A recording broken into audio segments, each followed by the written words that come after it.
Kejriwal, YS Jagan ఈ ఇద్దరి మధ్య ఉన్న పోలికలేంటి? మొండితనం, అతి విశ్వాసమే ఇద్దరికి శాపమైందా? పొత్తులు పెట్టుకోవడమే కేజ్రీవాల్, జగన్ల ఓటమికి కారణమైందా? ఓటమిని అహంకారానికి బలిచ్చుకున్నారా? అరవింద్ కేజ్రీవాల్ ఉవ్వెత్తున ఎగిసి నేలకు పడిపోయిన ఆమ్ ఆద్మీ పార్టీ నేత. 10 ఏళ్లకు పైగా సీఎంగా చేసిన ఆయన స్వయంగా ఓడాడు. పార్టీ ఓడింది. కోలుకోలేని దెబ్బతింది. కట్ చేసి చూస్తే కొద్ది రోజుల క్రితం ఏపీ మాజీ సీఎం జగన్మోహన్ రెడ్డి పరిస్థితి కూడా అదేనని చెప్పాలి. జన హృదయ నేత వైఎస్ రాజశేఖర్ రెడ్డి కుమారుడిగా ఏపీ ప్రజలు ఆదరించి ముఖ్యమంత్రి పదవిలో కూర్చోబెడితే 151 స్థానాల రికార్డు విజయం నుంచి 11 స్థానాల రికార్డు పరాజయాన్ని మూట కట్టుకున్నారు.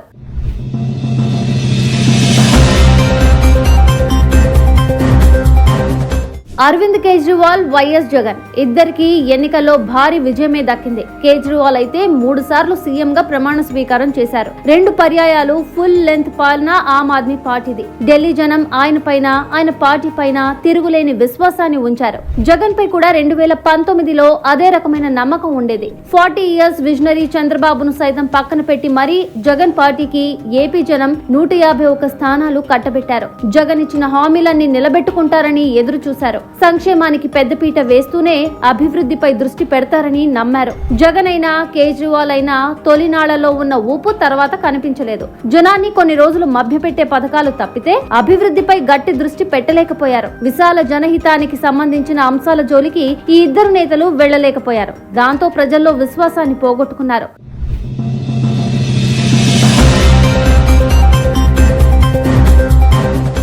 Free current, free water, Mohalla clinic అంటూ పేద అల్పాదాయ వర్గాలకు కేజ్రీవాల్ మంచి చేశారు. జగన్ కూడా వాలంటీర్లను పెట్టి ఇంటికే సామాజిక పెన్షన్లు చేరవేశారు. ఇల్లు, ఇంటి స్థలాల హామీని అమలు చేసేందుకు సైతం ప్రయత్నించారు. వారిద్దరి పాలన అక్కడే మొదలై అంతటితో ఆగిపోయిందని ఒప్పుకోక తప్పదు. ఉద్యోగ కల్పనకు, యువతకు రావాల్సిన అవకాశాల విషయంలో ఇద్దరు నేతలు ఎలాంటి చొరవ చూపలేకపోయారు. ఢిల్లీలో ఉద్యోగ నియామకాలు లేవు. జగన్ పాలనలో డిఎస్సి అంటే ఏంటో తెలీదు. భారీ పెట్టుబడులు రాలేదు. చిన్న పెట్టుబడులను ప్రోత్సహించలేదు. రాబడి తక్కువ, అప్పులు ఎక్కువ.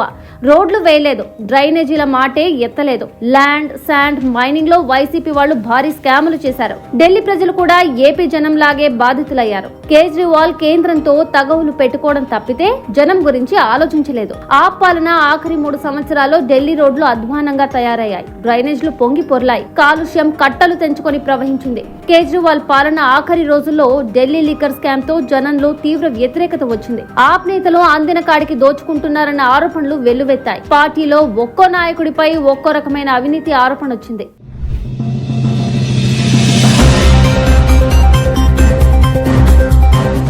కేజ్రీవాల్, జగన్ ఓటమికి రాజకీయ కారణాలు కూడా ఉన్నాయి. ఇద్దరు మితిమీరిన ఆత్మవిశ్వాసంతో ముందుకు వెళ్లారు. ఎవరితోనూ పొత్తులు పెట్టుకోలేదు. సింహం సింగిల్ గా వస్తుందన్న డైలాగ్ నే నమ్ముకున్నారు. కేజ్రీవాల్ కనుక కాంగ్రెస్ పార్టీతో పొత్తు పెట్టుకుని ఉంటే ఢిల్లీలో సునాయాసంగా గెలిచేవారు. అక్కడ ఒక్కచోటే కాదు, హర్యానా, గోవా రాష్ట్రాలు కూడా కైవసమయ్యేవి. కేజ్రీవాల్ ఇండి గ్రూప్ లో ఉంటూనే కాంగ్రెస్ పార్టీని దూరం పెట్టారు. మరోపక్క జగన్ కూడా బీజేపీతో పొత్తు పెట్టుకుంటే ఫలితం వేరుగా ఉండుండేది. 5 ఏళ్ల పాటు రాజ్యసభలో బీజేపీకి జగన్ పార్టీ మద్దతు ఇస్తూనే ఉంది. అయినా సరే ఎన్నికల పొత్తు విషయంలో మాత్రం జగన్ బీజేపీని దూరం పెట్టారు. టైం ఉన్నప్పుడు సదవకాశాన్ని వినియోగించుకోలేక అతి విశ్వాసంతో బొక్కబోర్లా పడ్డారు. అటు కేజ్రీవాల్ అయినా ఇటు జగన్ అయినా ప్రజల్లో వారి పట్ల 100% వ్యతిరేకత వచ్చిందని చెప్పలేము. 2 పార్టీలకు 40% పైన ఓట్లొచ్చాయి. ఇప్పుడైనా మించిపోయింది లేదు. కొన్ని దిద్దుబాటు చర్యలతో ఇద్దరు నేతలు మళ్లీ పుంజుకునే అవకాశం ఉంది. తమలోని అహంకారాన్ని వాళ్ళు వదులుకోవాలి. తాము తిరుగులేని నాయకులమన్న ఫీలింగ్ నుంచి బయటపడాలి. తమ పార్టీలో ద్వితీయ శ్రేణి నేతల మనోభావాలను అర్థం చేసుకోవాలి.